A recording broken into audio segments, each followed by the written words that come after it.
So for BL26, we expect to produce about 24, 25 warehouses on the long site that's there off this very busy and well-trafficked road.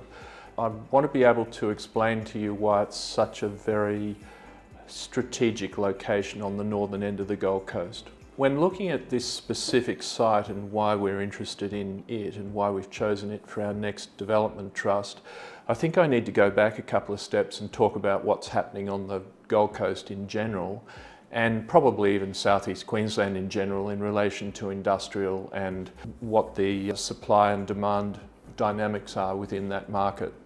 So first of all, we have a supply constrained market across southeast Queensland, and in fact the Property Council and various private consultants have produced reports which indicate that basically southeast Queensland is running out of developable industrial land, and that's going to happen any time between, some pundits suggest, 2027 and 2030. So it's very proximate. There's a significant issue with the supply constraints in industrial land. Now, Brisbane is probably the earliest to run out of industrial land. Gold Coast a little bit behind that, but not too far because of our land use constraints. As I've mentioned in previous of our developments, we've got to the east, we've got the sea, which we can't build on that. We've got mountains to the west. We've got the New South Wales border to the south. So really the northern end of the Gold Coast is the only expansion area.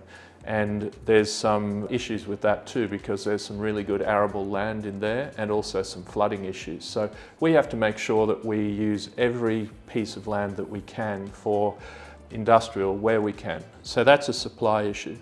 In terms of demand issues, we've got a massively growing population, one of the highest population growth areas in the country. And we know from considerations of what our current population uses for industrial that we're likely to need many hundreds of thousands of square metres of extra industrial and logistics space over the next few years as the population grows. So where do we find that? Well, we find it in the few greenfield sites that are left, but also we're going to have to go brownfield. So sites that are currently being used for existing lowish level industrial purposes have to be upscaled to a higher and better use effectively, and that's where BL26 comes in.